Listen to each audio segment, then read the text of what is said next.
Hello and welcome to the Foul Play YouTube channel.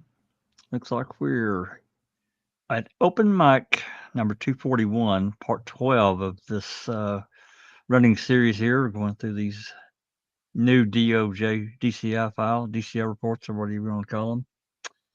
And today, I have Susan. Susan made it. How you doing? Here. Hi, Jack. I'm doing just fine. Just got home from work. Chilling. Chilling with you and all of our viewers. Welcome, everybody. Chilly friends, because I know it's chilly here and snowing again. Oh, no, it was in the 40s today. So. Oh, well, it'd be rain for you. So, anyway, really good reading with the crew last night. I really enjoyed that. That was a great conversation, It was. Great. coming from things from a little bit different angle, but still a good discussion. Yeah. So we're at page 1299. So a little more than halfway through this complete document. As I said last night, I got all these files broke apart. I got a frog in my throat. They're all broke apart into individual files, and they are listed by occurrence date, which is completely different for many of these, well, most of them actually, than their report date. It's just, I don't know, it's crazy to me that they would even allow them to have two separate dates, but okay, whatever. So anyway, they're up posted on the Foul Play website in the library in the miscellaneous section. If anybody wants to go look, I don't have that link pulled up. Maybe I can grab it here in a minute. For anybody that wants to, do their own research or whatever. So they're there. Anyway, we're going to, unless somebody has something they want to talk about. Yeah, it looks like. Yeah, Justin. Yeah, we're back. I had the personal real life stuff. I had to take some time off. I had COVID. And I got some other stuff going on. I had to step away for a few weeks. Doc had some. He was sick as hell. I think everybody's pretty much had it. It's made its run around the world and tagged all of us in one way or another. Susan, you had something there for cough there for a while. I did. I'm going to put that link up, Jack. Oh, for the files. Thank you. Thank you very much. Appreciate that. So yeah, Justin, it's holiday time anyway. Let me get a drink here. I don't know what's going on in my throat. I did have COVID, but it seems to be pretty much gone. There we go. Maybe that'll get rid of it.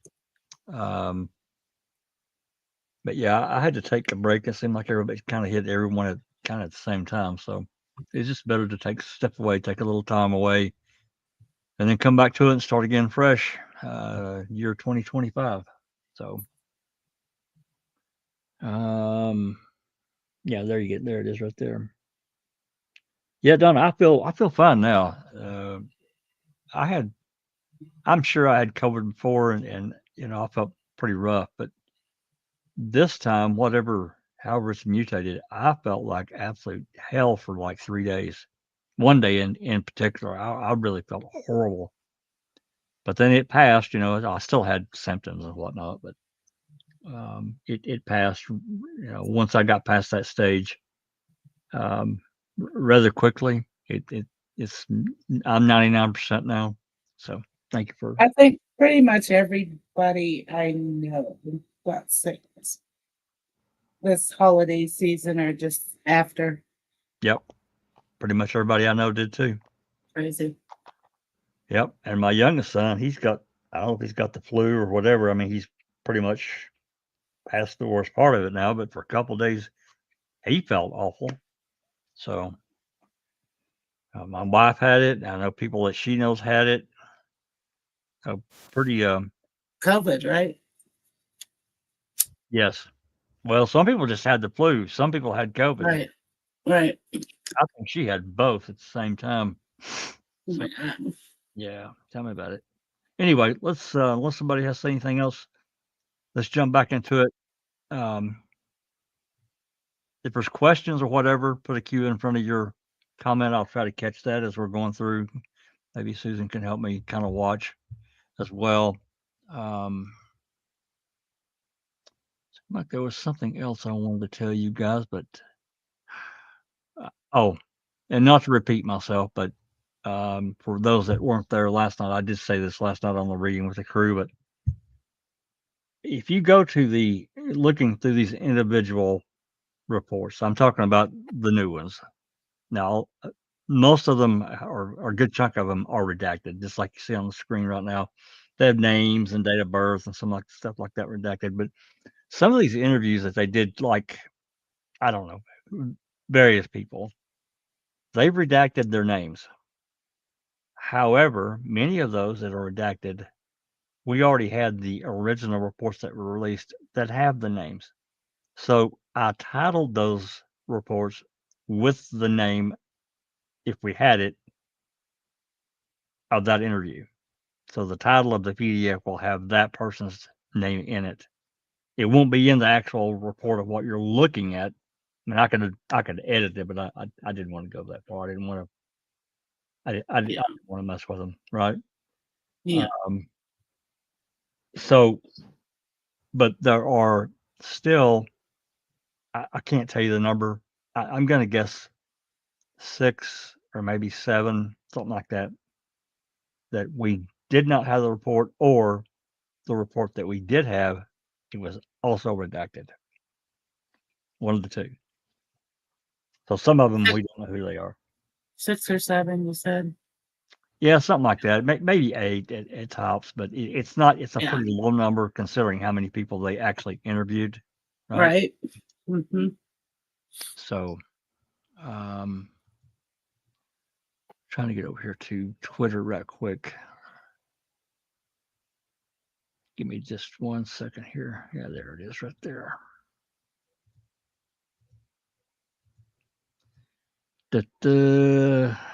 Okay. There we go. Okay. So, yeah, we're on, let me blow this up a little bit. We're on 277, or I'm sorry, yeah, 277, that's right. And as I said, you can see it over here, page 1299. This is, yeah, we're up into May, the current date, May 12th. The report date's the 24th. Contact from Dassey attorney and re-interview of Dassey. So here we are. This is what, and that really should be. I mean, I guess the contact with Kaczynski was on Friday the 12th, but they interviewed him on the 13th, so it should have been from the 12th Right. to the current date 12th to the 13th. But that's not the way they listed it. Anyway, we can take a look at this. I can't remember if this is one I can look here. I think we had this one actually from before 277. Yeah, we had it. So I don't know of anything we're going to glean from it. I mean, it details about this phone call from Kaczynski, which is complete bullshit. Your lawyer just abandons you and throws you to the wolves. He says, "Well, it's okay," but the bigger point for me has always been, yeah, I mean, Kaczynski got thrown off the case and he lost his bar card for 4 months, I think. I don't think he had to pay a fine. He may have had to pay something to get his bar card back, but I don't think that was a lot of money. But the bigger thing to me is that Kratz had to approve this, and he didn't get in trouble. He's the prosecutor. He had to say yay or nay. So he wanted a page or two clean confession, with this. So I'm guessing the temptation to allow it to happen. Well, I mean, it says right there in the first paragraph, Fassbender needed to speak with Desi's attorney Kaczynski to confirm he was aware of Brendan's desire to speak with Fassbender, and it was authorized by him. Right. But it was O'Kelly that made the original call. This was all from O'Kelly. He bullied him into it. Mm-hmm. I mean, we've all seen the interview and the phone call. I think O-Dog's got that up on his channel. I think that's right. Pretty sure O-Dog got this one. Or Buck, I can't remember, but regardless, it's up, and we can all hear the phone call, and, he calls Kaczynski, and his mouth was watering. Yeah. Yeah, that guy, I tell you, I just cringe every time I even see his name. The crap that guy pulled. I don't see how he could have any kind of business at all. I mean, to me, I think he's a scam artist. Oh, no doubt. He's an expert in everything. Yeah. From what I understand. Cell tower mic and human lie detector. Mm-hmm. Anyway.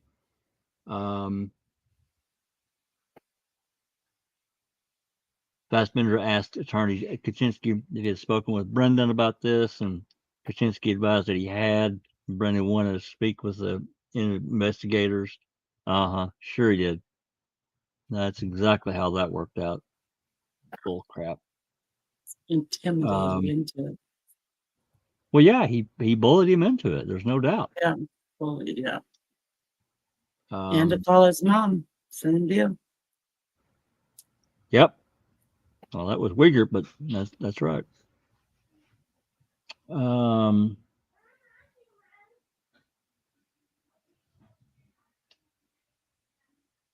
Yeah. Fassbender told O'Kelly that he and investigator Wigger would prefer to interview Brendan without O'Kelly being present. Of course, they didn't want him in the room, and they certainly couldn't have Kaczynski in the room because he would have had to shut it down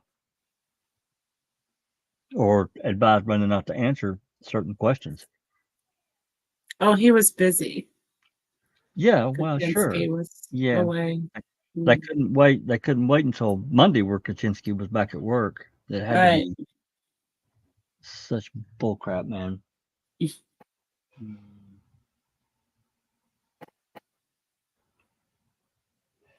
Anyway, we've had this one. There's nothing new there except to make us mad again. So let's move on. Yep. Oh, here's his constitutional rights that he signed on the 13th. And here's the email attachment.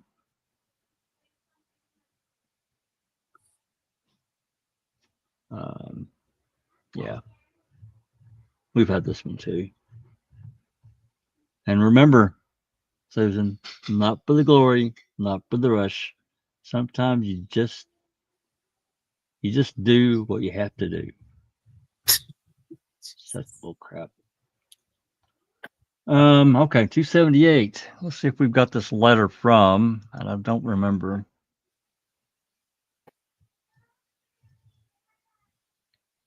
We do have it. A letter from Harry Lee. Blurry. Make it bigger. Smalley. Smalley, that's right. I remember this now. Yeah. Somebody that was in prison with Stephen. Well, I think so, but I don't remember actually. During the week of May 8th, an inmate received a mail, and the mail, a letter from this guy, an inmate at Sand Ridge Secure Treatment Center in Boston, Wisconsin, consisted of a one-page handwritten letter and was dated May 6, 2006, and showed that copies were sent to Kaczynski and Judge Fox. In the letter, this guy advised he knows Avery killed Halbach just by what Avery had said to this person in prison. Electronically attached is the the supplemental report, the copy of Blank's letter. And there it is. This is something new that I'm sure we didn't have this before. It wasn't attached to the original. I'm sure it wasn't. Close that out. I'm writing this letter to inform you that I will be writing Attorney Kaczynski, attorney for Brendan Dassey, Dassey's brother or cousin of Stephen Avery, and Judge Honorable Jerome Fox in Manitowoc, and inform them of the talk we had here at Sand Ridge to see if I may be of help to the kid, Dassey's. I don't see you needing and of the information I provide you just, and I do see that some information I have may do or help Dassey's. I know Mr. Avery killed this. New person. Yeah, How I see him. about? Yeah. Just by what he was saying to me in prison.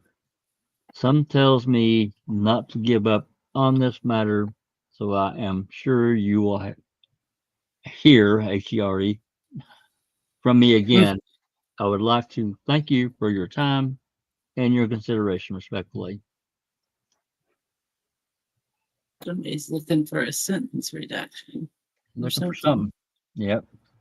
Something. Some canteen money, maybe. Yeah. Okay. 279, transfer of evidence. Transfer receipt of, computer evidence. This is on May 11th to May 12th. The report dates the 24th of May 24th, 2006. Thursday, Fassbender received from Belly that this is the CD. So May 11th, we know all about this. Property receipt, got all that listed. It's probably got something attached to it too. On Friday, May 12th, 2006, while outside of Manitowoc County Courthouse, Special Agent Fassbender returned the computer, CPU, and 12 CDs R's to Barb Yonda. The return of the items had been authorized by Calumet County District Attorney Kratz, and Jenna signed the property receipt, blah, blah, blah. Prior to the return of the items, Attorney Kaczynski and Barb Yonda signed the Grand Chute Police Department form indicating that a duplicate original of the contents of the hard drive in the computer had been made, and they agreed that the duplicate originals made by Grand Chute were accurate and identical. I don't know how they would know that. How would they know that? Yeah. Brother, they signed something that, yep. Yeah, why don't you just That's sign a a blank? duplicate. Yeah, why don't you sign a blank check for me too? Anyway, they returned it. I think we've got some photographs of that as well somewhere. And then the electronically attaches the copy of the receipt, which is here, and it's a really terrible copy. I remember seeing this. It's really bad. Great Photocopy. copy machine. Yeah, it's really bad. Anyway. All right, moving on. 280. The report date is June 1st. The occurrence date is the day before. Contact with Barb Yonda and Candy Avery. I think we had this one, 280. I don't think we're going to find anything new here. Yeah, we had 280. I don't think there's anything much here. We can scan through it right quick. Wednesday, May 11th at 5 p.m., Fassbender and Wiegert met with Barb and Candy at Yonda's house. The meeting had been pre-arranged by Wiegert by telephone with Yonda. The purpose of the meeting was to allow Yonda to view any of the video audio recordings of Brendan Dassey contacts and interviews. Yonda was also told that if she wanted Candy Avery present, she could do so, and Barb advised she would have her present. Why would they do that? Why would they tell her, hey, if you want to bring Candy, that's fine? It seemed like there were some phone conversations, but I can't remember for sure. I know that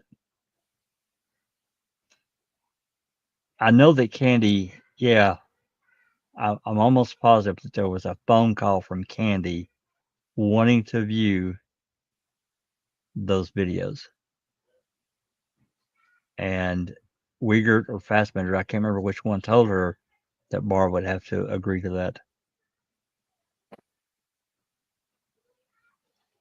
But at this point in time, Candy's working against them. She had been for months. Right. Months and months. Snake in the grass. That's my opinion. My opinion only, I guess, but I'm not asking anyone to agree with me, but that's certainly my opinion. She was snake in the grass trying to get everything she could. Anyway, Fassbender and Wiegert met with Yonda, with Barb and Candy at the kitchen table of Yonda's residence. Initially present was Barb's son Blaine, but he left.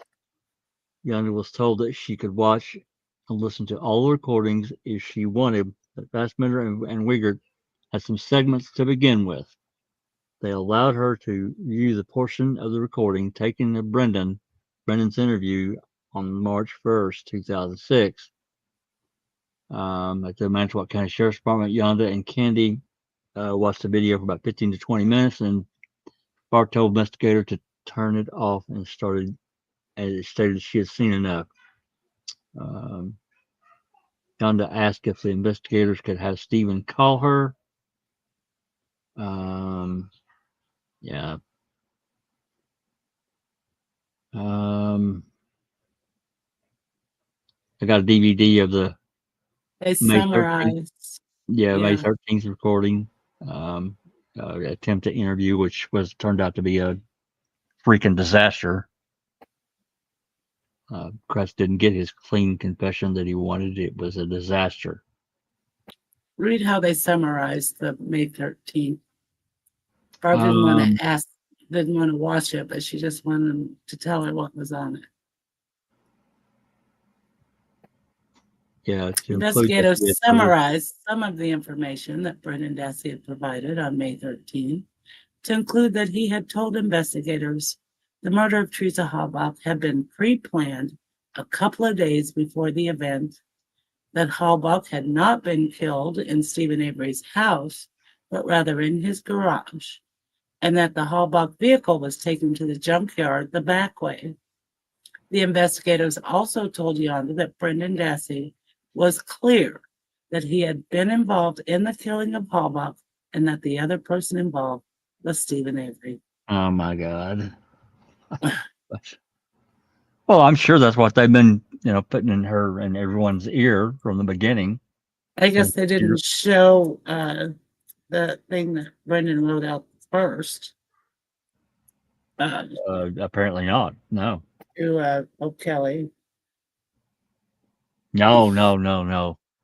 Yeah. No. We can't have that. Yeah.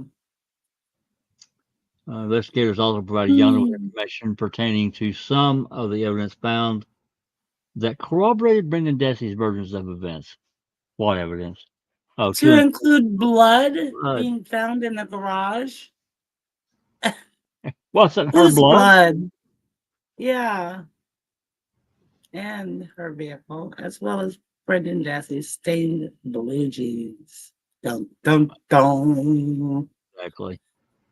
Investigators also provided information to Yonda pertaining to Brendan Dassey's options, which included going to trial or entering a plea. Investigators told Yonda that if Brendan went to trial and lost, the district attorney had told them that he would, in all likelihood, be asking for a life sentence without parole. Let's put some pressure on him to take a plea deal, right?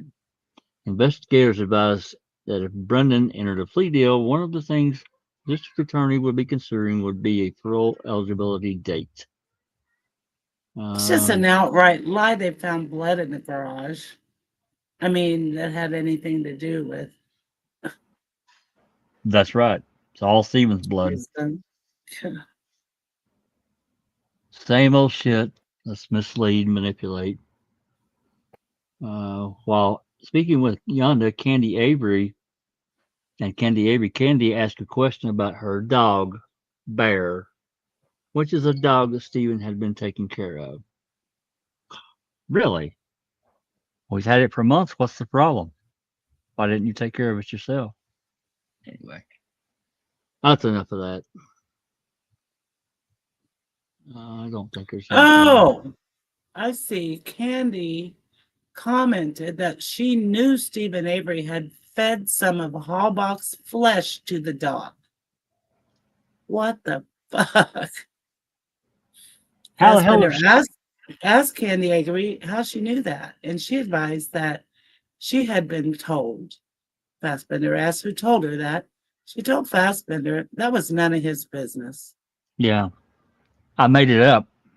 Oh my God. Yep, I told you she was working completely against both of them. Oh She didn't yeah. care. She didn't I give a never heard. damn. I don't remember that statement though. I remember it. Jesus. Every time I read it, I remember it. None of Mhm. your business. Yeah. Please. And in other words, I made it up, and you could live Yeah. with it. Yeah. While right back to Calumet, Yonda telephoned Wiegert and asked if Brendan could be moved to Manitowoc County. Wiegert advised he would check into that and get back to Yonda the following day. They put him in Sheboygan on purpose. That was on purpose. They could have housed him at Manitowoc Juvenile Facility, and they didn't do it to make it hard on the family. So anyway, that's that. Oh, yeah, and by the way, as we know, we'll get to it eventually, that CD that Veely gave Fassbender on May 11th that report's not submitted for 7 months.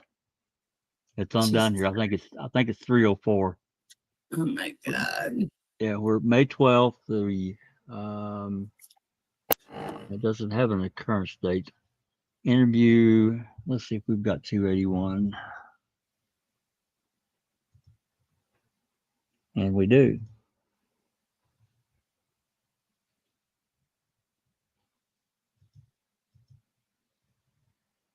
Interview of Ray Dyer, inmate at the Calumet County Jail. Okay. I remember typing this out, but the title, but I don't remember anything about the interview. Let's see if we have a date down here. We probably do. May 23rd. Fassbender and Wiegert interviewed Ray. The interview took place within the Calumet County Jail. Ray was an inmate. Ray sent a message asking to speak to Wiegert.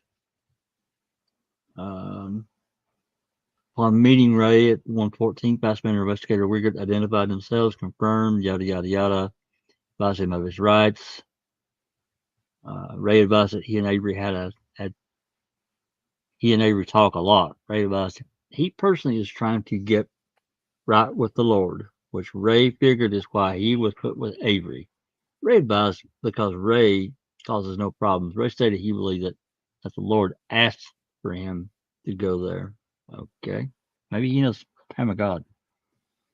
Ray advised he doesn't like to talk to Avery about this case, but Avery does. Let's see what that section says. It's blanked out.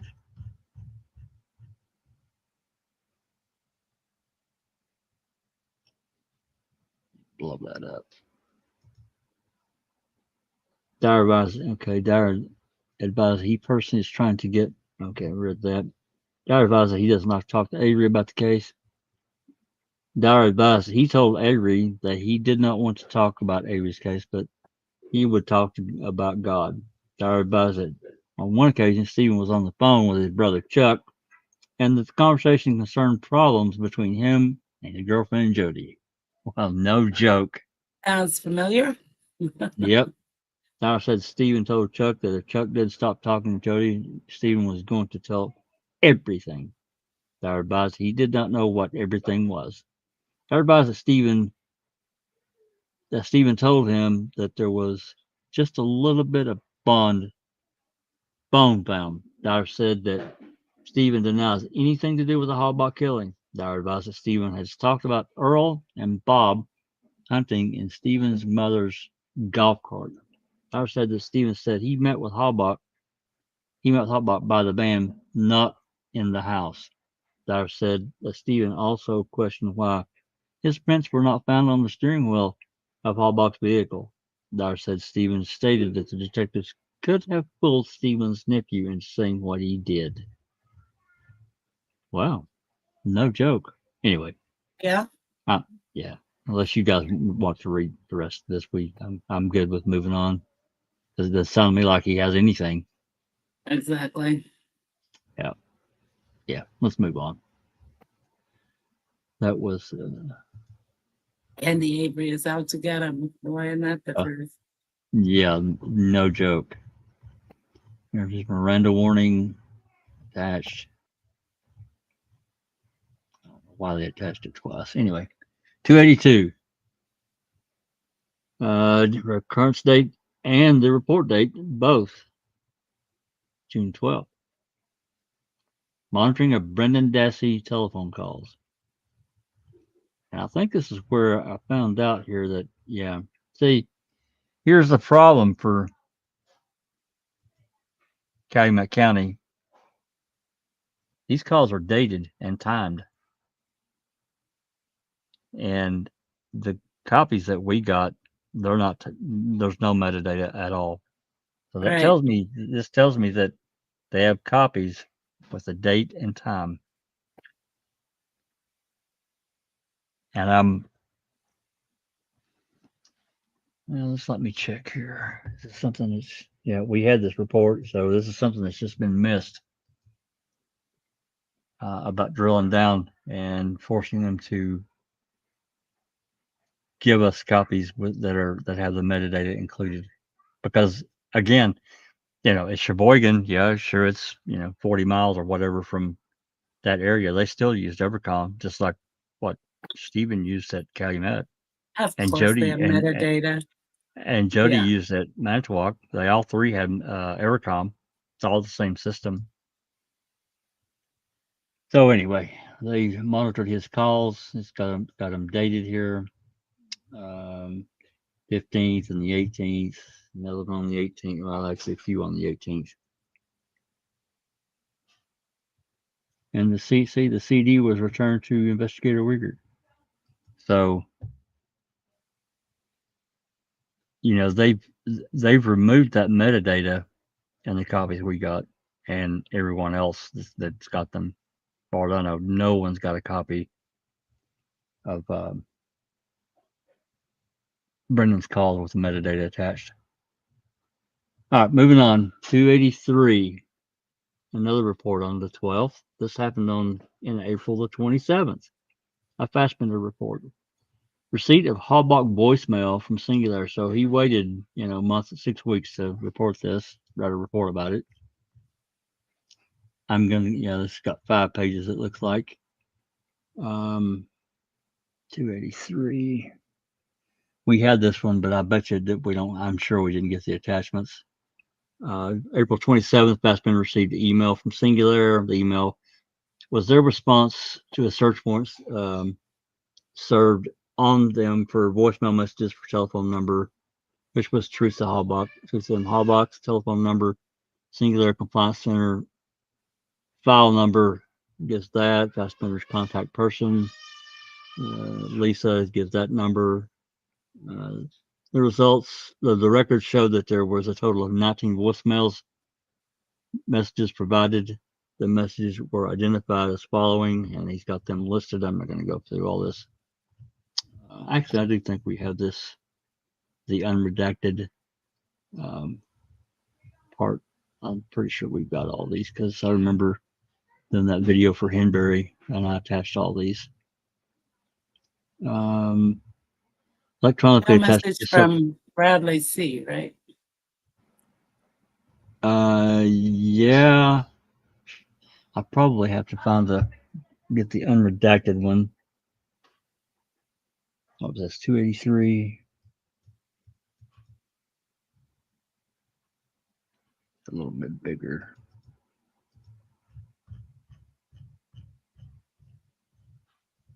course, this old copy's blurry. Yeah, this one's first one's from Connie. This is Dan at H&H Color. Another one from Dan. Quadrini, the murderer. Okay. Jane Calkins from Women's Magazine. Another one from Joanne Thiel. Somebody from Visa MasterCard Processing. Subject identified to be Kelly. I'm guessing that maybe Kelly Pitson.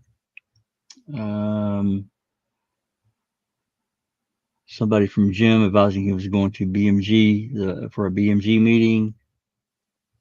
The email subject advised she was not going to be able to make the meeting that day. Another number. This is from that Linda Lidkins from Road Rash. It's regarding photographs of a motorcycle, I think, or bike. I can't remember. Another one from Dan at H&H Color Lab.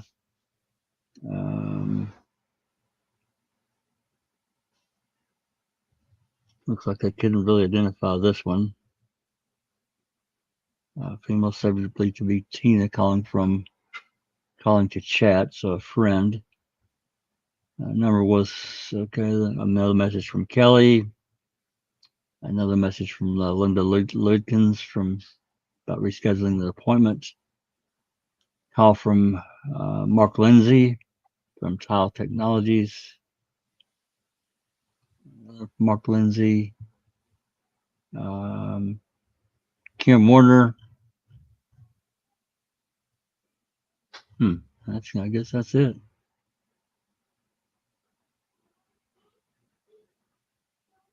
I don't see one from Bradley. didn't he? Or did he say they were texting? Brad said they were texting. Now that I think about it, I think they were texting. Yeah. Of which we have no text. No. And then this is the phone, whatever from Singular that they passed on, which we had these. Didn't get them in the DCI report, but they were open records requested and received another way.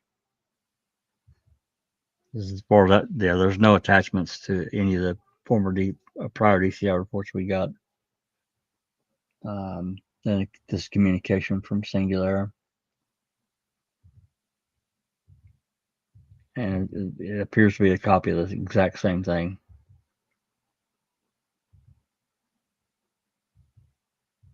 They requested voicemails, but not text. Yes, correct. Yep, exactly right.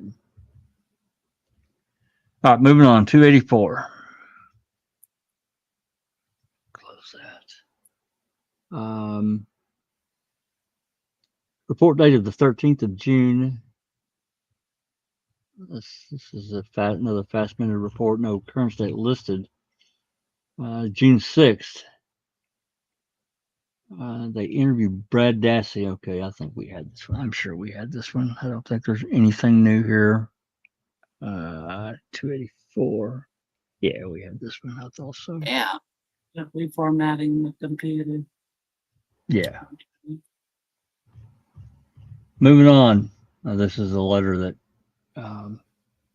Brad typed up to the hall box. Yeah. I'm sure we had this already somewhere. I know I've seen it. I remember that with love. 285. Report date the 13th. Report status date the 15th. Okay, that's interesting. Monitoring of Stephen Avery phone calls. Says Uyghur. I'm sorry, says Fassbender. During the weeks of May 22nd and May 29th, Fassbender received from Uyghur a CD containing recorded telephone conversations of Avery while he was incarcerated at Calumet. The CD was marked 38 to 39. The CD contained 5 conversations from March 8th, 2006, and 7 conversations from March 9th, 2006. The following is a listing of the phone calls by date, military time, and duration, and who Steve spoke with, including observations made by Fassbender. I'm not going to go through all these. I'm sure we've got it.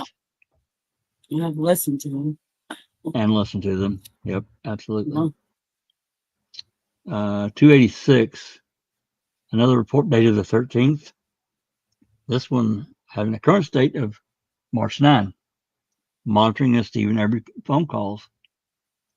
And this is a Fassbender report backed up by Skorlinski. Looks like the same thing. Fassbender got more CDs from Uyghur, and the date 39 to 319. He's got them listed, by date, military time, and for the duration, and looks like who he talked to. Doesn't look like too much of a little bit of summary on some of these. So this one goes for. Here, let me do this. There we go. There's nothing new there. 287. Okay. Another inmate. Let's see if we've got 287. And this is from Kevin Bayer, an inmate at Fox Lake. We've had this one. There's nothing new. Let me go back here. Current state. He wrote this says he wrote the report the same day. About the right one. Yeah. Okay. All right. It's the same. I don't remember anything that came from this guy at all. I think it would stick out. I don't think we have anything new to discover here. Yeah. No, I don't think so. I'm going to move on unless somebody has an objection. And while I'm thinking of that, let's check out to see if there's anything in the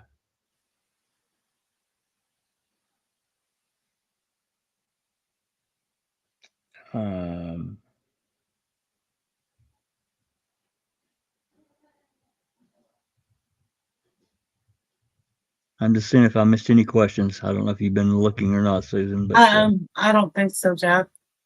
Okay. You see a message here from Tom Pedden, very late in the UK. It's nearly Monday and I have work. Please send help. Lol. Sorry you have work. It's not quite that late here where I'm at. It's 7:15 p.m. here. So yeah, it's in the UK. It's probably midnight. So anybody that's listening from that across the pond, it's much appreciated. Anyway, let's move on. Yeah. Let's move on from 287 because I don't think there's anything at all we're going to find in that one. We've had it. 288. This is June 28th.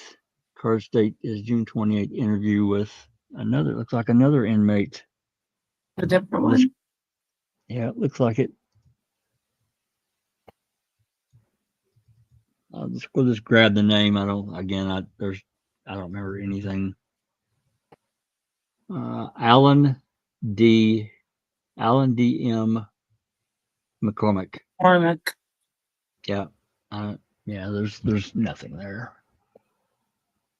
I'm sure another inmate looking for something, Yeah. July 11th, correction to DCI Report 48, which was on 11/8. Wow. Let's see, 7 9 months to correct it. This is from Hunsater. On November 8th, 2005, Hunsater assisted in the investigation into the disappearance of Teresa Halbach. Part of the investigation, Hunsater conducted aerial surveillance over the Avery property in Manitowoc County on the aforementioned date. The activity is documented in Report 48. As a correction to this report, the time of the surveillance took place between 10:30 a.m. and 1:45 p.m. Well, I appreciate you correcting that. 290. Occurrence date and report date same, July 20th. Receipt of this is it says NG. This is National Guard film negatives. You'll see What was down here in the that? report. Well, the National Guard went up and took aerial photos. We've Oh, got photos of those photos, but they're, these are large. When I mean large, I mean they're, probably, I don't know how big they are, but they're not like a 8x10, which most of us would consider a pretty big photo. These are like rolled up. They're big. huh. Yeah, you've seen them. You've seen them before. I promise you. I'll show it to you Yeah. later. They're like high above aerial views. Mm-hmm. So anyway, Fassbender wrote a report acknowledging that he had received these from the National Guard. Actually, I think there's something attached here. Yeah, see, he's got it. They paid for those. The 123rd Intelligence Squadron. So, yeah, we've got these. Yeah, I mean, you can, it does What's at get the bottom of that? Scroll down. See what they paid for. Yeah, Not in there. There's nothing much of anything there. Most of it's not filled out at all. Yeah. Just says box of film. Yeah. Okay. Okay. Yeah. All right, moving on. 291. July 21st, 2006, same report date. Evidence, defense and prosecution review with Dr. Leslie Eisenberg. And this is from Holmes. And we had this one as well, so I'm sure we're not, unless there's something attached, I don't think we're going to find out anything new. Right. And this one, we'd have already known it. Thought it was a short meeting anyway. It was a one-page report. 292, July 20th. The current date is the 17th. More monitoring of Stephen Avery phone calls. Seems like I'm hearing a theme here. Yeah. There's actually several. Of these. This is Fassbender again. Hi, baby. Did y'all hear my granddaughter? Yeah. Are you having a sandwich? No. Oh, okay. All right. Cake. Yum. Is it good? Oh, it's not good. She's not good, but she's standing there eating it. Anyway, more monitoring. Same thing with Fassbender. Got more CDs from Wiegert, and they're dated. The CD contained 2 conversations on July 11th. 1 conversation on July 12th. And it's got the listing. It's got, his summary here, date, military time, and length, and a summary. Moving on, 293. Current date's on the 21st. Reports the 24th. Interview of Sergeant Eugene DeVries. Yeah, DeVries. Yeah. I don't remember what this guy's at. 293. Yeah, we've had this one. But... Oh, a correctional officer at Fox Lake. Okay. Yeah. Okay. I don't remember anything. I know I've read this, but I don't remember anything that jumps out at me. He stopped at Avery's Auto Salvage after he'd been released. DeVries stated that he knew some of Avery's background, etc., but I don't think there's anything here at all. 294.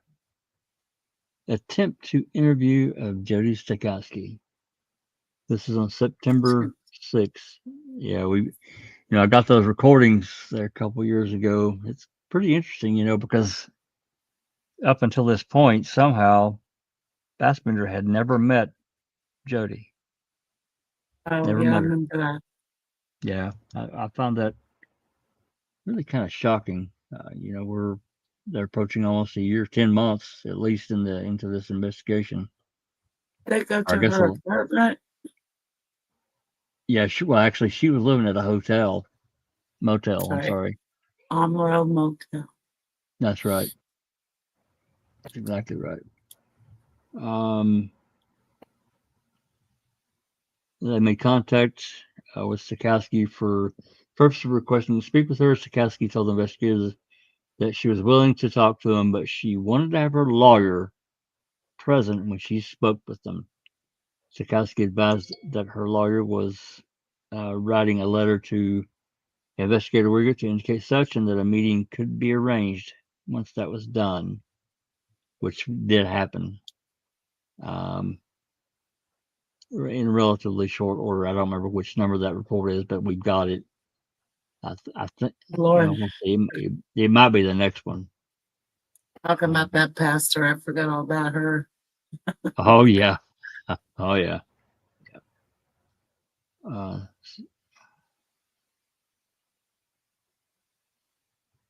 Stokowski advised she does not consider Avery her boyfriend and considers him dead.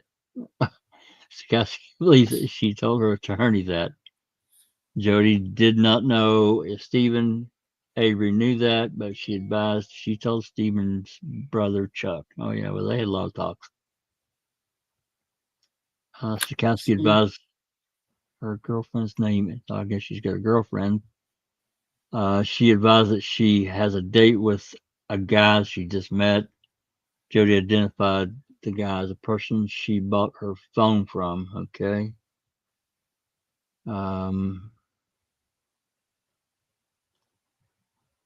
Conversation with Stokowski was recorded using a digital voice recorder. They got that, of course, converted and all that. 295. This is the interview with Jody. And this is where they tried to flip her. Again. Didn't work. We've got this interview. It's better to listen to it than to read to it. It's in the library on YouTube. So, in an interview. So for anybody that wants to listen to it, it's easy to find in the playlist. Just find the interviews room, and they're all listed there. All the ones that we have. I think this goes on for a couple pages here, because they were there for, I think about 30 or 40 minutes.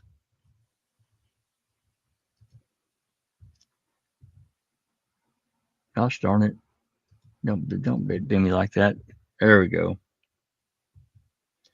Pretty lengthy report. That's why I say a lot of times when I complain about the length of a lot of these interviews that these various agents do, and they're long, that's because they got something to listen to. They recorded the damn thing. So they know there's just no way that we're looking at probably 8 pages here of notes that were written for this interview. That's something to go back and listen to from. Come on, man. Mm-hmm. Oh, moving on. 296 telephone contact with 296.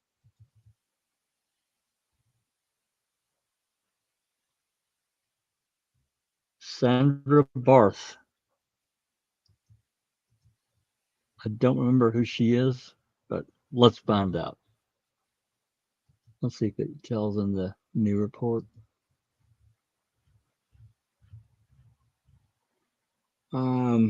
September 19th at noon, Fassbender telephoned this Barth Sandra at her residence. Jody's mother. Jody's mom. That's right. They contacted everyone they could. Yeah, we've had this. Nothing new here.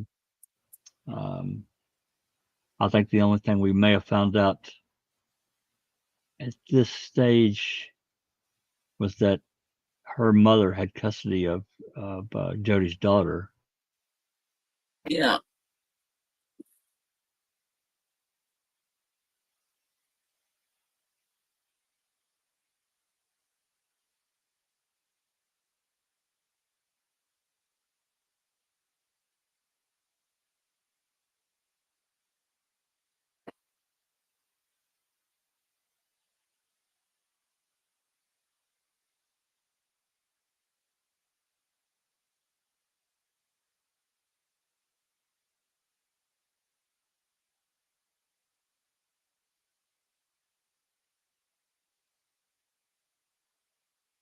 Still with us, Jack?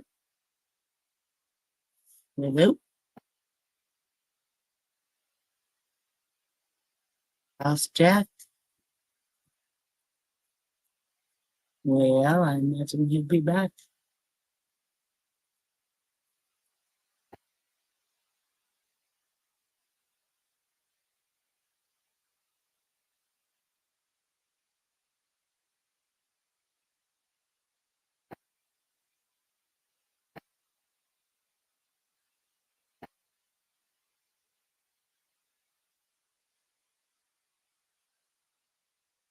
Jack!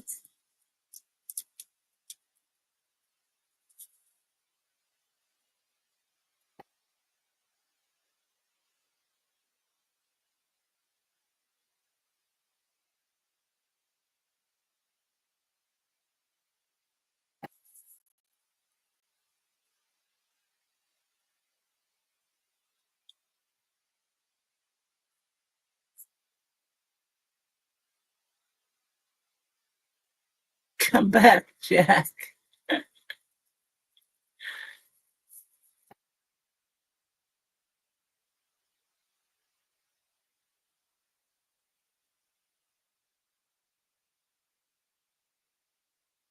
I'm holding, Andy.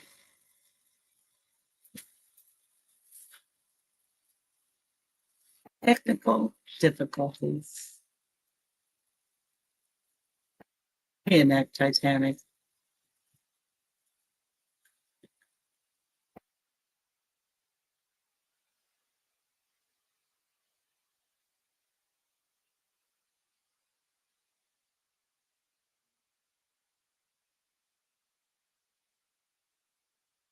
Jack.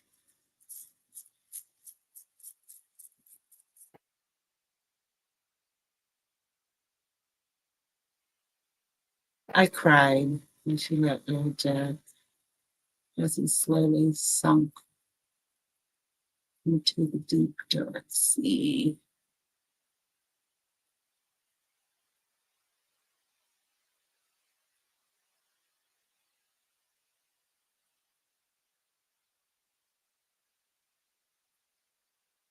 Oh, he's coming back. He's got a message.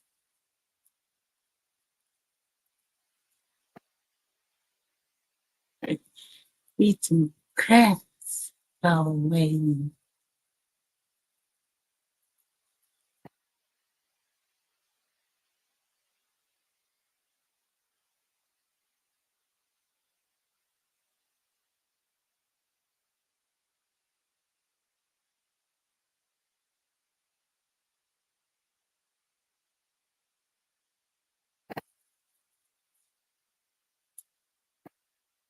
He said it was snowing. Hey, Galataki.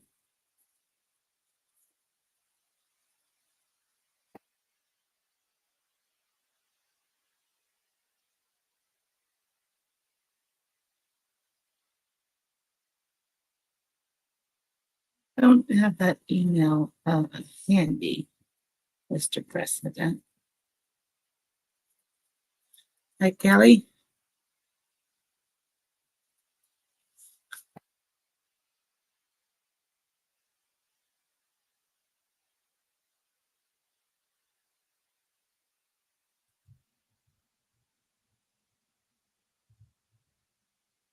Hello, hello. Can you hear me? There you are. Thank goodness. Where'd you go? Oh, I got that ever so rare blue screen of death.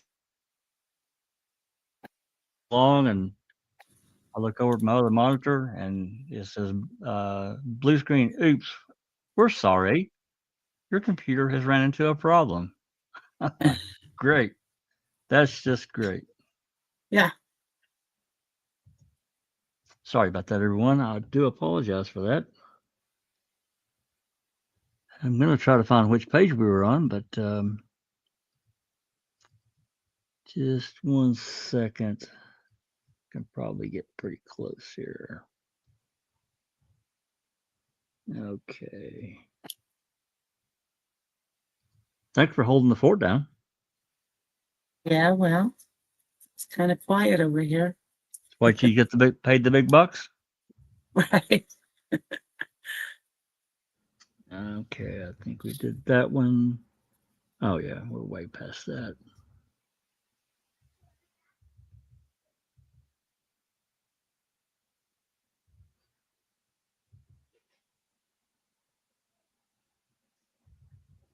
I think we were on 296, weren't we? I'm almost positive we were on 296. Of course, when it kicks me out, it blanks everything, so I have to reload everything. Nice. What a pain in the butt.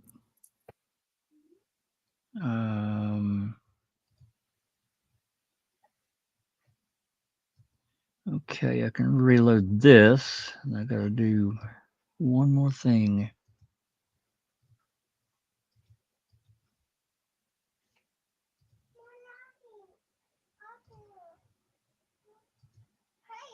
I could have had my granddaughter on talking, I guess, from a different angle. Yeah. She's just down there talking away. I'm not sure what. Well, I don't know where he's at. Go look for him, baby.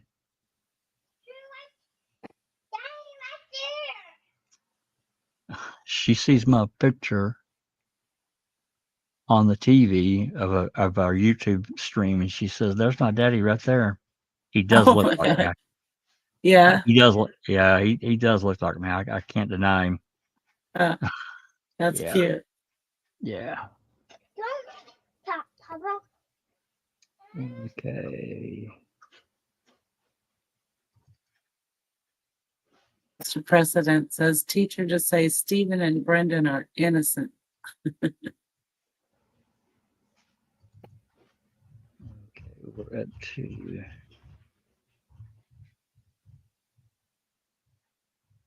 I have no idea why I got the big blue screen. It's really irritating, and I apologize, everyone.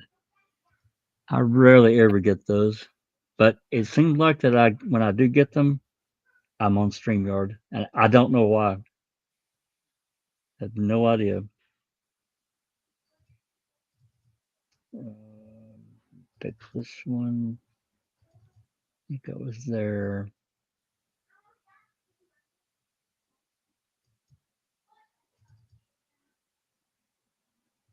Yeah, okay. I'll put that over here for later. Okay, I think we can get back to it now. Yeah, telephone contact with, that was Sandra Barth, wasn't it? 296? Isn't that where we're at? Jody's mom. I think Yeah. so. Yeah, so I'm not going to pull it up. That was Sandra Barth. I don't need to pull that up. Yeah. Well, let's move on. 297 interview. Okay, let's see if we have 297. September. Oh, 8. Oh, 06, sorry. We do have 297. This is an interview with Tiffany. Oh, this is the daughter. Jody's daughter. Yeah. And I we don't didn't learn remember anything. that. Yeah, I'm sure. Well, What was she we in? can. Yeah, I mean, if you want to read some of it, we can. If you want to move on, we can. That's entirely up to you. I've read it, but And move on. Move on. Okay. Yeah, I've read that before. 298. This is interview with Jody, and we had this recorded interview October the 11th. I don't remember all the details. I just don't remember.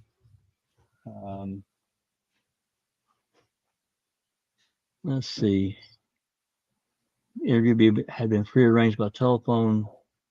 Sikowski told Fassbender that she did not need her attorney present during the interview and was not going to contact him. Fassbender told Jody that he and investigator Wiegert would contact her attorney to do double check. Wiegert contacted the attorney and was told that he probably would not be there and that the investigators could interview Sikowski on the above date. Upon meeting with Sikowski, she was told that she was not under arrest. That was another thing that came out of that. I'm sure it was out of that prior interview that Kratz had passed on that she wouldn't be charged with anything. She basically had immunity. Why would she need to have immunity? She was in jail, for God's sake. Right. Yeah. Well, why would he even do that? I've never understood that. Just a game. Yeah, she advised she was going to be open and honest and remember everything she could. She was physically and mentally abused by Stephen. There's been a lot of abuse, sitting pretty much twice a week. Yeah, well, she's open and honest as far as anything that would help her. Mm-hmm. I don't think there's anything in here about all the conversations she had with Chuck that they listened to as well. Right? Yeah. I'm sure of that. Yeah, I don't think there's anything here. I mean, like I said, we got the interview. You can listen to it. It's better anyway. Yeah. And then here's the transcript. They're going for a few pages here. I'll move past them.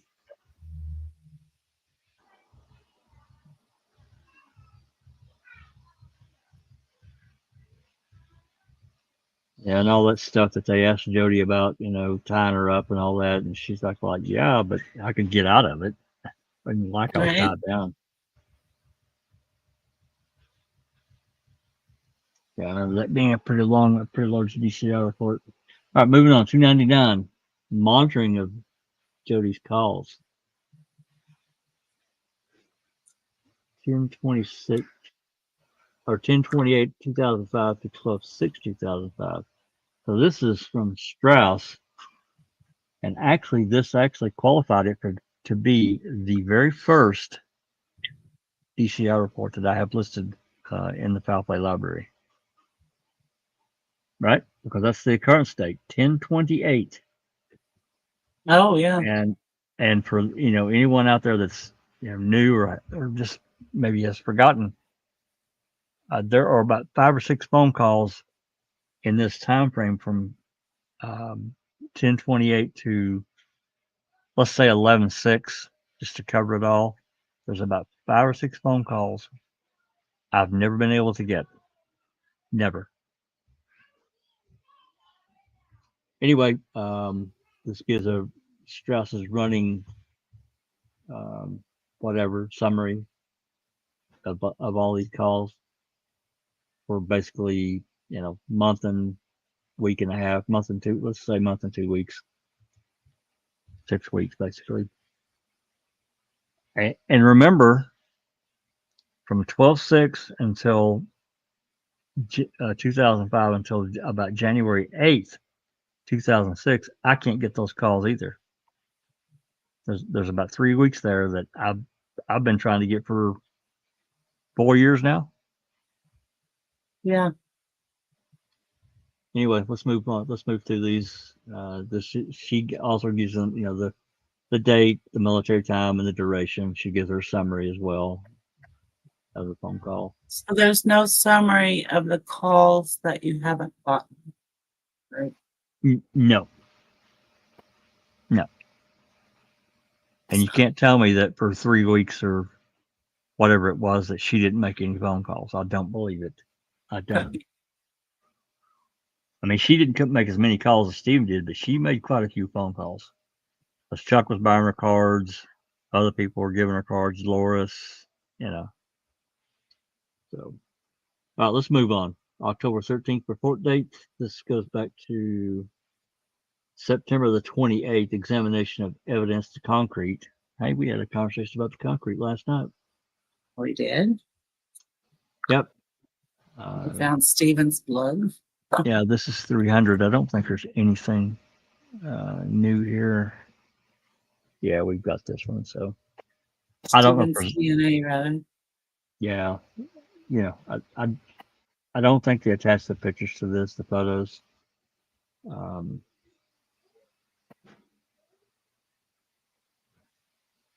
This is giving a an in and out activity kind of thing here. Yeah, looked at that last night. Blue Star, test on C15. They got all that outlined there pretty good. And then it's got the concrete chunks on this is the Calumet County ledgers. 301. Report date of November 3rd, 2006. And this current state was about a month prior. Evidence processing, swabbing of the concrete chunks. Again, we're going back 59 swabs or something like that. 49. 49. Yep. Right. And they've got all this time and activity listed. There's at least some of the swabs right there. They're probably going to have a ledger in here as well. See, I mean, you can just 9623. There's 2 swabs attached to that. 9630. There's 2. 9631. There's 2. 9636. There's 4. 3, 2. So, it's like they do with a lot of other property tags. You never know if there's more than one item unless you really look. Yeah. Or they list it. More swabs, and those are varying numbers as well. So a lot of swabs. Yep. Moving on, 302. Report date of November 27th. The current state was 11/6 to 11/7, so basically 20 days prior. Transfer of bone material from Eisenberg to the FBI. And I'm sure we had 302. We did. Anyway, there's nothing new. Yeah. Where did they get bone material on November 6th? It's bone material that they've had that they hadn't sent to the FBI yet. Oh, that's a year later. Yeah.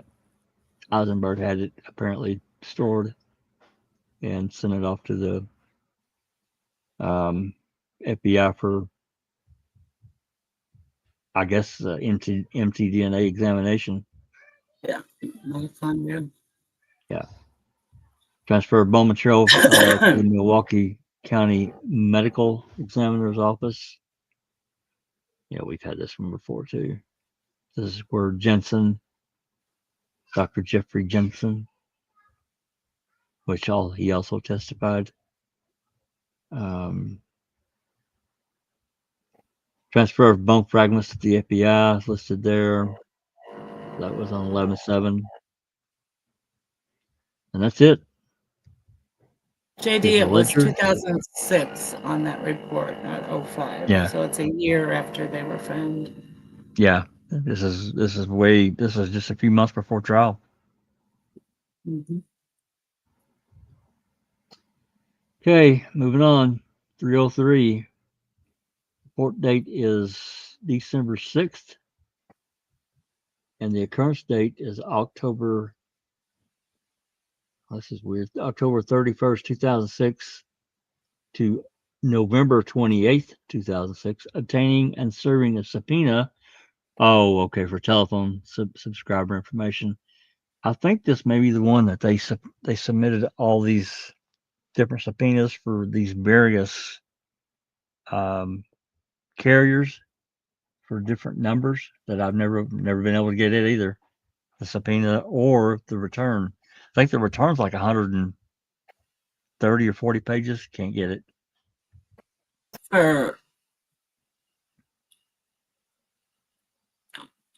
Yeah, see all these listed here.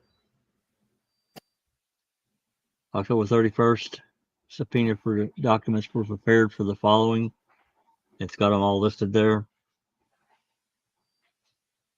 Why so many? I'm not entirely sure what they're looking for because we can't get the subpoena. We can't get it. They won't give it. They won't turn it over. And there's a bunch of numbers attached too. You know, Uyghur said, I think, what was his reply to me? If you have a specific phone number, you know, it basically, you know, I'll let you have it.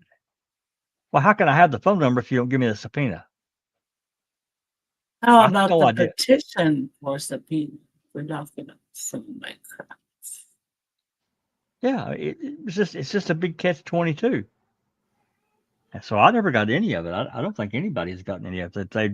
If they have, they're keeping it to themselves. I've never seen the subpoena or the return from these various carriers. And as you can see, there's a pretty good list. Yeah. 1, 2, 3, 4, 5, 6, 7, 8, 9, 10, 11, 12, 13, 14, 15, 16, 17, 16 or 17. I did a quick count there. Oh, anyway, they submitted it. I guess got a return, with the exception of choice 1 that's in this paragraph here. Exception of choice 1 communications. Bell South responded that they could not provide request information because of the document needed to be served to Bell South Telecommunications Incorporated. It needed to be served by a law enforcement agency from the Bell South region, so they didn't get anything from them either. Yeah. So anyway.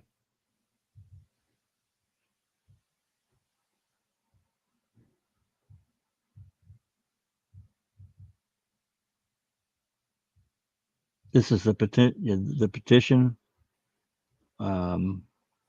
signed by Willis. As far as I know, we never had this before.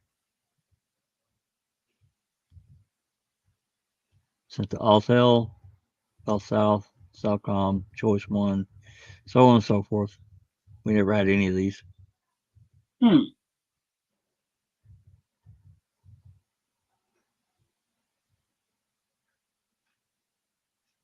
And this is the affidavit from Fassbender.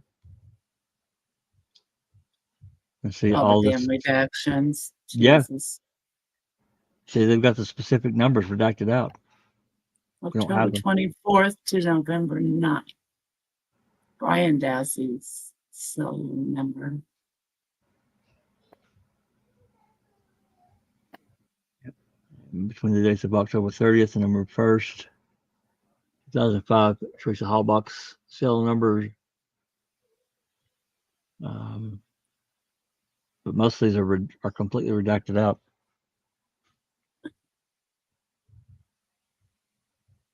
Oh, wait, go back just 1 second. They had Brian and Stevens, but it said, upon reviewing those cell phone records, your affiant located incoming telephone calls to and or outgoing calls from the above telephone numbers for which your affiant has been unable to determine the subscriber. So they wanted to know who they were talking to. Yeah, that's right. Okay. Yeah, I don't see anything there. Of Teresa Hallbach, as well as respective telephone service providers Yeah, with all the redactions, it's really difficult to make out this one here. I mean, it's just like black marker completely. I mean, nothing. Anyway, it's an interesting little section that I've never been able to get. I've asked for it twice and been denied. And then a copy of the criminal complaint.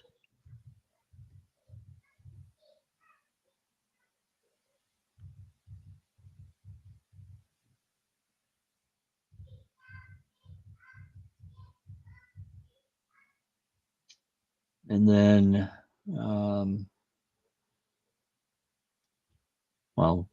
documents from. What is this? It's all redacted. Can't get anything from it. Mm-hmm. Anyway, I'm going to move on. Now, here we are. As I said before, 304. This is the Fassbender report.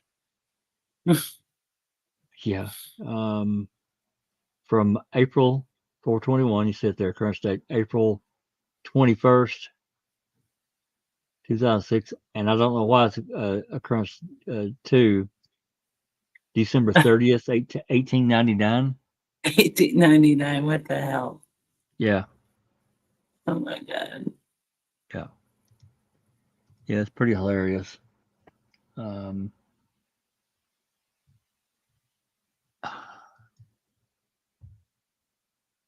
This is a real problem for me, especially coming from even a junior agent, somebody, a rookie.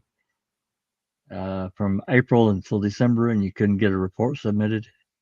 Really? But this is about the VLCD. Talking about it, there's nothing new here. It's just an irritant. It just pisses me off every time I look at it because there's no, there's no consequences. They might get yelled at. Okay, big deal. They're probably going to get yelled at anyway for something, so might as well make it a good one. I'm going to move on from that before my blood pressure gets up. 305, report date of December 9th, and the occurrence is the December 8th. Interview of Link. I'm sure I think we had this Right about the blood vial. Actually, we did not have this one. This is a new one. Oh, really? Huh. Yep. Did not have 305. So you want to read a little bit of this? We don't necessarily have to read it all. You want to read some of it a little bit? Oh, go ahead. Sure. Read some. On Friday, December 8th, 06, Fassbender and Wiegert interviewed James Link of Manitowoc County Sheriff's Department. Link was asked about the transport of evidence related to the previous sexual assault conviction against Stephen Avery, on which he had been exonerated. Link could not remember exactly what it entailed and advised he probably removed the items from their evidence storage and it was transported to Madison. Link was shown a transmittal of criminal evidence from form regarding the transfer of the items. Link noted that they were transported on September 19th of 2002. He advised he prepared the transmittal of criminal evidence, which showed that hair and fingernail cuttings were to be sent pursuant to a circuit court order. Also written on the transmittal of criminal evidence was that the exhibits had been held by the court since the end of the trial. Link could not remember who took the items to the crime lab. Link was asked if Deputy Mike Shalhoub transported the items to the crime lab, and Link advised he believed it was. Link advised that it was normal procedure to send evidentiary items in the mail, but he remembered that the court wanted it taken down, so a deputy took it down. Link advised he was not even familiar with it until they told him it was for Avery. He advised it meant nothing to him, and to his knowledge, it was an assault case on which a guy went to prison. Link was asked if the evidence actually came from the clerk of court's office. and he advised he was not sure if it came from them, and they wanted the transmittal written. Link was asked if he was aware that there was a sample of blood in the clerk of court's office, and he advised no. He advised that this is the first he's ever heard of blood anywhere, and that he was always told there was no blood. The investigator showed Link a receipt for exhibits from the clerk of court's office, which showed item numbers for the items to be transported to the crime lab. Link advised that the designations were court exhibits, stating that they were court designations. Link advised that the items came from the court to the sheriff's department to get driven down to the crime lab. Link noted that the receipt showed that the items were received by Deputy Shalhoub from Deputy Clerk of Court Janet Bonin on September 19, 2002. Link was asked if he ever went to the clerk of court's office to look at the items or packages related to that case, and he advised he never went over there for that purpose. Link advised on that date he was probably on the road as a detective sergeant and was asked to come in and prepare the transmittal of criminal evidence for Deputy Shalhoub to take the evidence to the crime lab. Link explained that he was the evidence custodian during that time, and he prepared all transmittal of criminal evidence forms. Link advised that from looking at the documents and from his memory, Shalhoub obtained the items from the clerk of court's office and brought them over to the sheriff's department, where Link prepared the transmittal of criminal evidence. Link advised that he was not even sure what the evidence consisted of, other than what he was told. Link was asked about their evidence procedures related to the release of evidence from their facility. Link advised there is an evidence case entry log, as well as evidence cards in the evidence room, which are filled out anytime evidence is removed. Fassbender and Wiegert then accompanied Link to their evidence room, where Link displayed to them the evidence case entry log and opened to the pages on and around November 19th of 2002. The investigators observed that nothing related to the Avery assault case was removed from that evidence room or transported to the crime lab on or around that date, to include September 18 through September 20th. They also observed that the logbook entries began in November of '89 and went through the present. Wiegert took digital photographs of the evidence case entry log cover, first page, last page, and the page pertaining to September 19th of '02. Link was asked if he was aware that there was a blood standard from Avery, to which he advised he was not. He advised he was surprised to learn there was, and advised he was always told the case hinged on a hair. Electronically attached to this supplement report is a copy of the transmittal of criminal evidence and the receipt for exhibits for the Manitowoc County Clerk of Court's office. Interesting. So where the hell did they get the evidence? From the Clerk of Courts in that box? Didn't come out of the evidence room. That's right. Yeah. From that box, as far as I know. That's so crazy. Yep, I agree. And here's the Manitowoc County Sheriff's Department box of items to be tested by use of DNA. This is from what he mentioned up there, September 19th, 2002. Yep. Hair and fingernail cuttings. Signed by Link. And then the receipt for exhibits. There's, of course, 85. This is the Penny Bernstein case. All right. 3:06. Let's see what time it is here.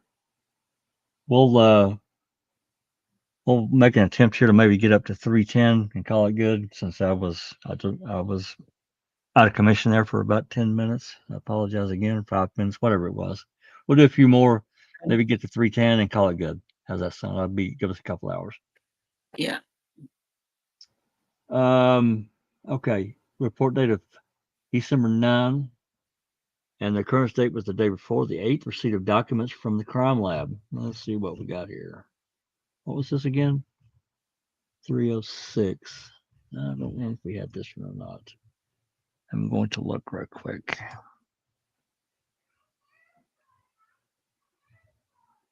No, this is in 305 and 306 we did not have. I mean, we don't have to read through all this. This is just transferring of evidence. I don't think we're going to find anything fantastic. Maybe something to read through, kind of on the side to see if there's something weird jumps out. But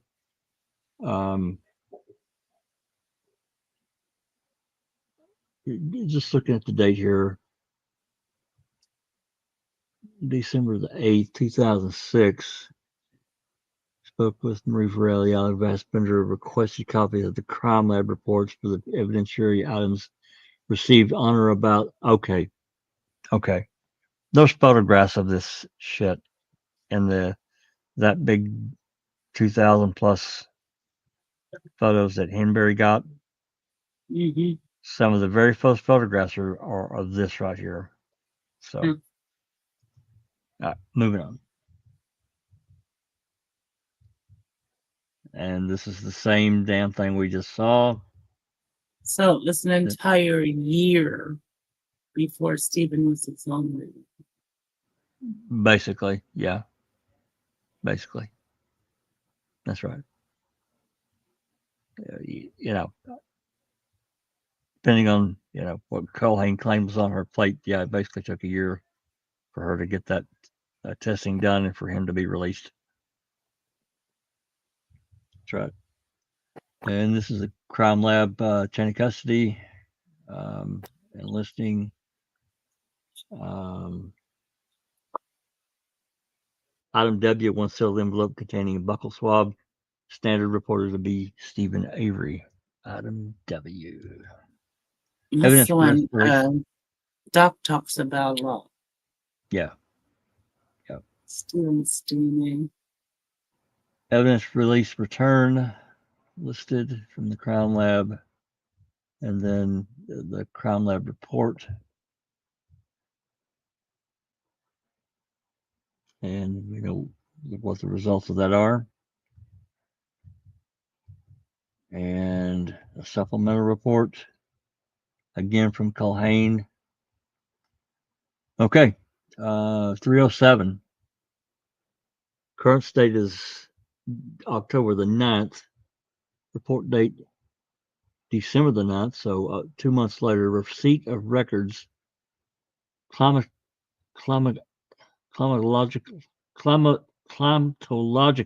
Did I say that right, Donnelly? Climatological. Yeah, I got it right the fifth time I said it. Observations of U.S. Department of Commerce.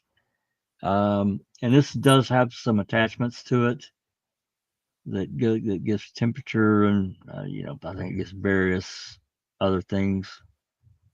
Yeah, you can see it there.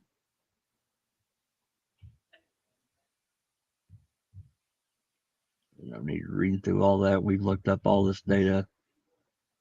Nothing too exciting going on there. 308 interview. Let's see if we have 308. We do have 308.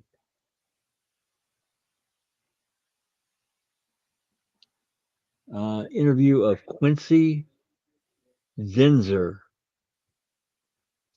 It's a 4-page report. I'm going to guess this is another inmate. Oh, is it betting man? Guess that too. I'm not going to read it all because we've had this one. So, Holmes that he aforementioned telephone calls into Avery's cell phone had a duration of 1 minute and 6 seconds and originated from the telephone number. It gives the number. Let's look at the other one here. See if we can glean more information. That's a little easier to read. Just doing a quick glance at it. interview. So. Yeah. Wigert had interviewed Melissa Denzer on December 11th, 2006, as she had been the subscriber of the telephone number, gives the number on 10/31/2005. Denzer informed Wigert that Quincy Denzer likely made the telephone call from her number to the telephone number. It gives Stevens' number. Wigert informed Holmes that Denzer was currently located in Dane County Public Safety Building, so jail. Right? So anyway, I'm not going to go through all that. Let's move on. I don't think there's anything. Think there's anything there of any interest, or we would have already caught it.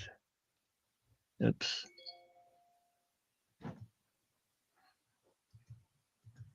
Okay. And yep, there you go. Constitutional Miranda rights. 309 interview with Michael Shalhoub. This is a police officer. I think probably retired at this point. He's been there. I think he's been there for a minute. I don't know that for positive, so don't hold me to it.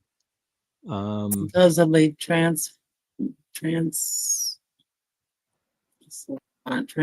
the evidence to the crime lab. Yeah, basically. Yeah. He was Shirley was asked if he remembered doing a transfer of evidence to the crime lab in 2002. She realized that he did remember transporting something on an old Avery case to the crime lab. Again, there's nothing there. Moving on. You remember taking a box to the laboratory? Oh, to the crime. Mm-hmm. Yeah. It's incident history detail. I don't know what this is here.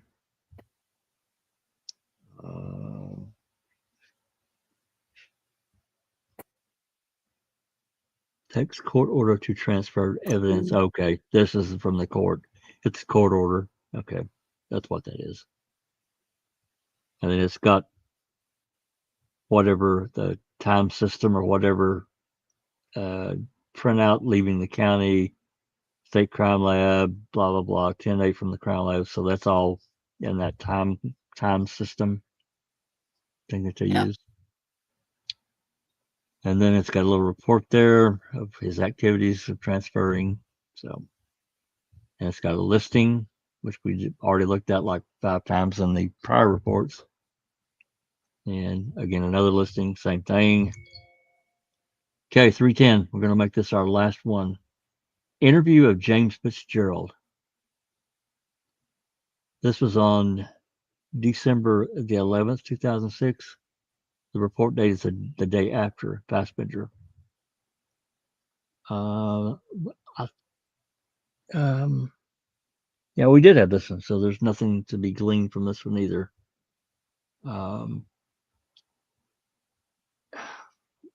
Fitzgerald was the former DA in Manitowoc County. He was such during 2002. He was the DA. Yeah, I was thinking he was a lawyer when I saw his name again, but then I remembered that he was the DA during the time because remember Aurora took over from him. Because he's mentioned in the depositions. So yeah. Anyway, I don't think there's a darn thing to be gleaned from this one either, or we would remember it. I mean, certainly any of these that we're skimming through, just summarizing. Obviously, people are more than welcome to go and make their own determinations of that. Read through them; they're easily available now. Okay, Kat, you're gonna have to move it along. I don't know what you want. She's being so needy today. I mean, she's pretty old, but goodness gracious! All right, get your butt over there and lay down. Then. She wants to lay on my leg. She wants to stick her ass in my face, and I love her, but it's not really where I want it. Yeah. Anyway, all right, let's call it good here. I don't want to get too tedious with these because they can be it can become monotonous. Some of these have been interesting. Obviously, some of them just flat out make me mad. They make me angry, especially report 304. Him waiting, 7, 8 months, whatever, to turn it in.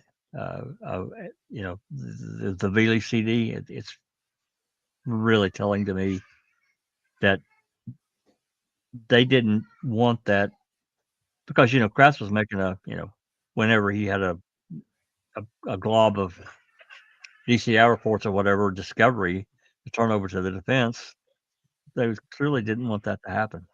They didn't want anything to do with it. So, and then of course there's a few others. The May 12th with O'Kelly and Kaczynski and all that crap. That's just another one. That's another one. It just makes me angry to read it, knowing what they did. Yeah. One of the worst days in this entire case. Oh, absolutely. Actually, about 3 days there that are super shady, all tied together.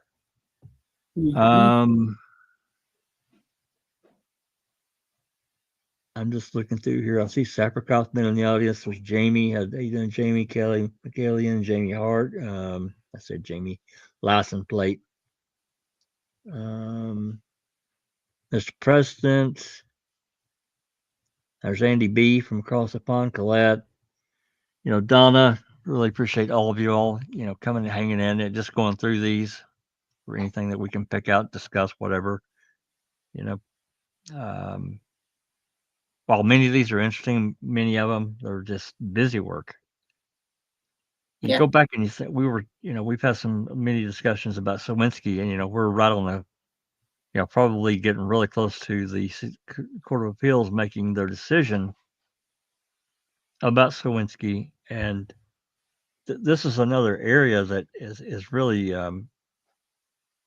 disturbing to me.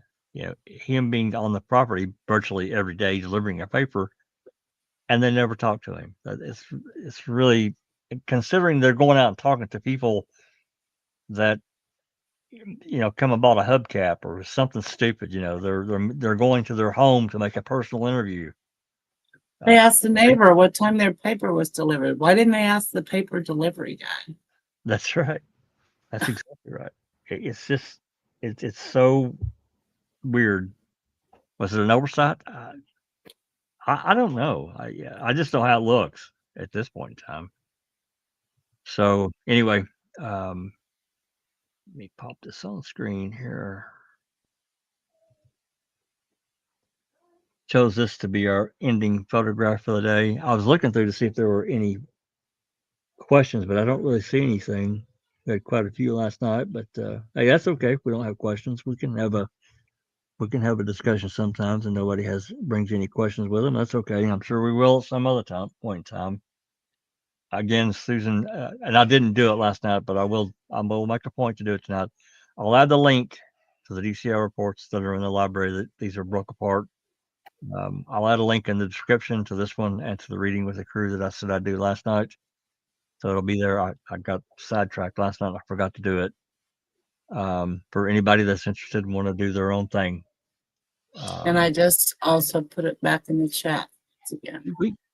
Thank you very much. Appreciate that. So if you have anything to add, Susan, before we get out of here and get some dinner? I don't think so. I'm hungry. So let's go. Me too. I'm very hungry. Yeah. I'm pretty starving. So I'm gonna jump out of here. Jump over to that. Okay. And again, really appreciate everyone coming and hanging out with us for a couple hours. We'll do it again next week until we get through these. There are a few of these that are not the same case number. We'll talk about that a little bit more next week. There's not many, but again, why split up and go off into a different case number? I've never understood that. Maybe they had their reasons, but I don't understand them.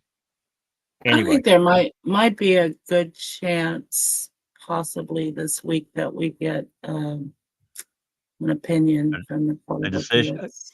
A decision. Yeah.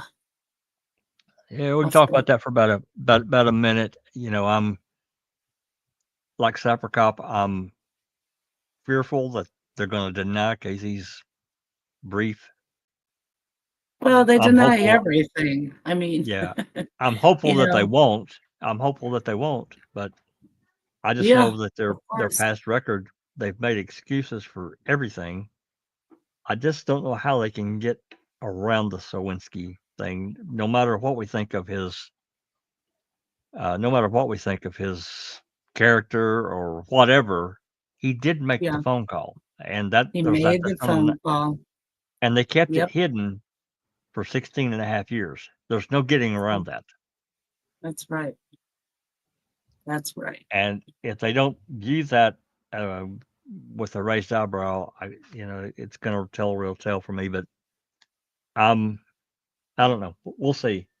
But I think Susan's right. I think we're going to have a decision potentially here this week. If we get it, certainly we'll get a copy of it and we'll jump in live and we'll read it out to see what the Court of Appeals has to say, one way or the Yep, other.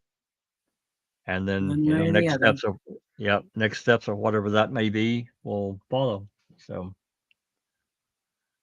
alrighty. With that said, again, appreciate everybody. Um, leave comments in the section below if you're so inclined, questions or whatever. And with that said, I'm going to tell you guys it's been fun, except for my computer crashing. This has been a foul play production.